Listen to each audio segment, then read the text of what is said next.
It's Oklahoma Weekly Update on Coffee with Democrats with hosts Scott Hamilton and Kevin Dawson.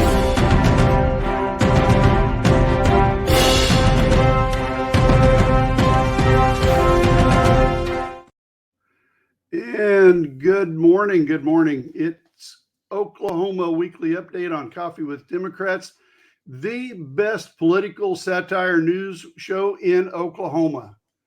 We don't write the headlines. The headlines write themselves. I'm Scott Hamilton. And I'm Kevin Dawson. It might be the best political satire show in the entire nation. Well, I won't disagree with that, but we'll take it one state at a time. There you go. Kevin, what is up with another top 10 list for Spit to Crow about? Well, maybe if you turn the list upside down. Oh, there you go. Since 1941, that's a long time ago, Oklahoma has added the least amount of time in life expectancy at only 9.9 years. That means Oklahomans are only living 9.9 years longer than we did in 1941. Compare this to New York at 16.5 years, Virginia at 18.9 years, and Washington, D.C. at almost 23 years. People are literally dying to get out of Oklahoma. And speaking of not top 10, Oklahoma is now rated as the third worst state in the country for mental health. We're also the most depressed state in the nation. How's that make you feel, Governor Stitt? Oh, that's terrible. So, on news out of Oklahoma City Council has decided to build a new jail.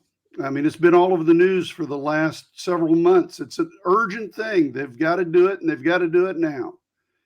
At-large Commissioner Rusty LaForge put forward the recommendation saying a future jail's location would draw opposition no matter where you might put it.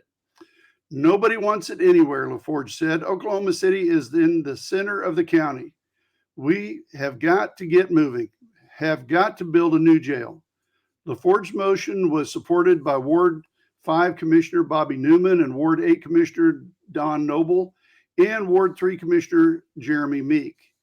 Camel Pennington, the Commissioner's Ward 7 representatives, and its chairman voted against the motion. Ward 2 Commissioner Janice Powers and Ward 4 Commissioner Mike Privet also voted against LaForge's approval recommendation. Two other commissioners, Nate Clare, representing Ward 1, and Dan Govan, representing Ward 6, did not attend the meeting.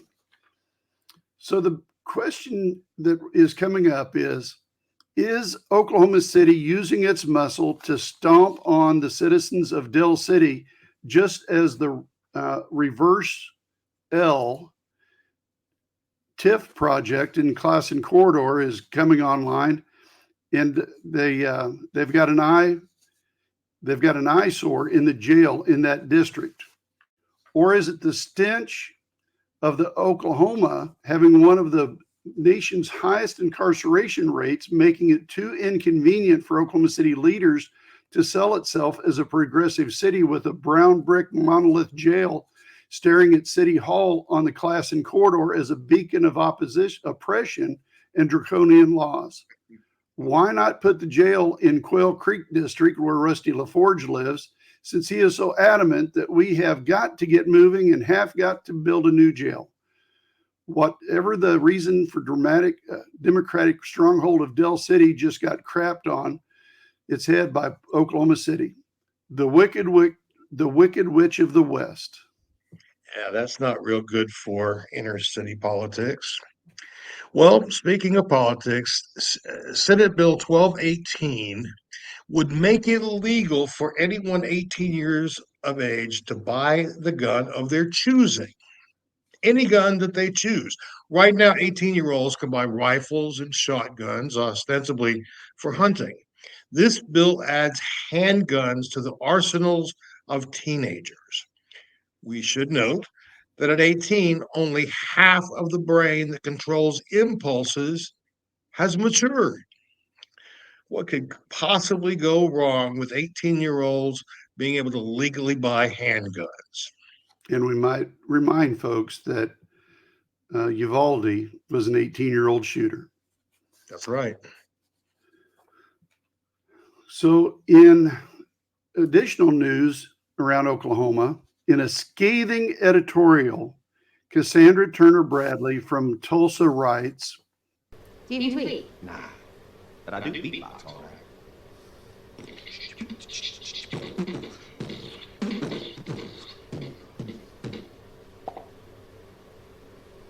I never know how to react when a grown man beatboxes in front of me. Do you tweet? so what I'm getting at is the way she wrote this is so interesting because it reads like a beatbox or a rap. Ryan Walters has done nothing but break down what is already broken. The Oklahoma education system. Stop. Kevin, I never know how to react when a grown man beatboxes and tries to rap in front of me. Let's leave that to the professionals, unless you want me to break out into show tunes next week. Okay. Ryan Walters has a bad influence on me like he does everybody he meets. So she goes on and says, my job as a parent is to protect my children from immorality and bad things as much as humanly possible. My beliefs matter, and no one has the right to teach my children what matters in our part of what has become a war zone, or the war zone, Oklahoma. It would befit Walters to have a timeout and rethink what he is spewing. It's too bad he has to stir drama when we already have plenty in our meager Oklahoma existence. Well, we've talked before about Christian nationalist Dusty Devers out of Lawton. He is a nut job. Now, imagine him and others of his ilk having unfettered access to your children if they call themselves religious chaplains. That's what a proposed bill would do. Replace licensed school counselors with these so-called chaplains. No training necessary, no degree required, just a man off the street alone with your child in a locked office. Who comes up with these brilliant ideas? Must be another Ryan Walters effort. Exactly right.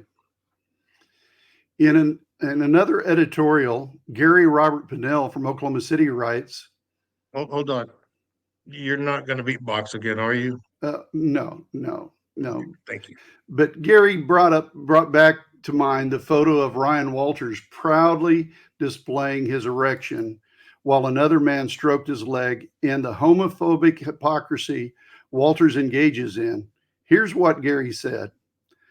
21st century to Ryan Walters, America has already become the mongrel nation the John Birch Society warned us about. You and they and all the reactionaries in America can't reverse the enlightened course of progress.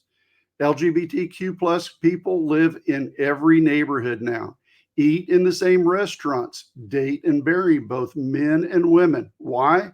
Because Section 1 of the 14th Amendment stated, nor shall any state deprive any person of life, liberty, or property without due process of law, nor deny any person within its jurisdiction the equal protection of the laws. Federal law supersedes state law, so the new radical conservative strategy is just to wish away constitutional freedoms. Despite your David Duke attempts to reorganize diverse children into straight Americans, we will march with Trump's radical drumbeat. You won't reverse desegregation. More LGBTQ plus people will be born. Some choose to be non-binary.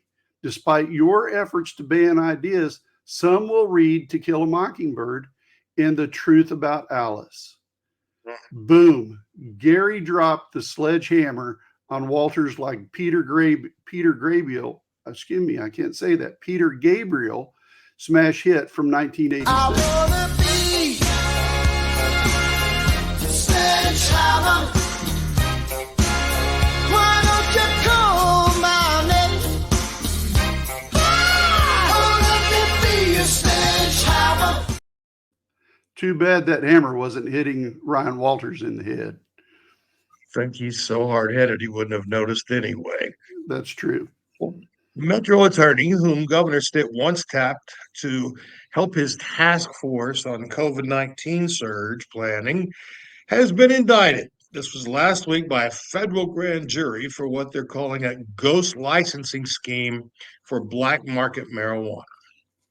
Well, and now comes word that SS Ryan Walters' office is located on a locked corridor where access is denied by an armed guard. So much for being a public servant. And speaking of Ryan Walters, he's now on cable news touting the success of formerly failing schools. Why is he doing this now before state testing begins? Well, it's actually Ryan Walters taking credit for work put into place by Joy Hoffmeister's administration.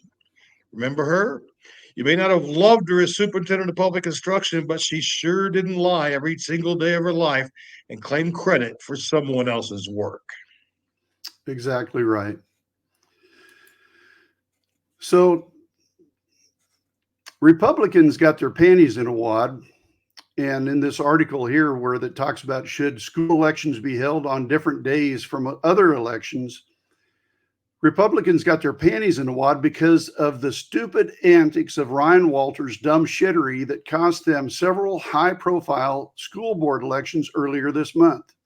Now they want to blame those losses on timing of an election with low turnouts and wants to move all school elections to be held only on the date of the presidential election or the midterm.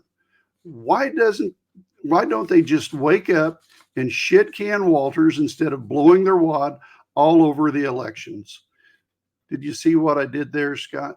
I absolutely did. Yeah, let's move right along. We've all seen the pictures of Walters posing with his KKK Mommies for Liberty in group sex.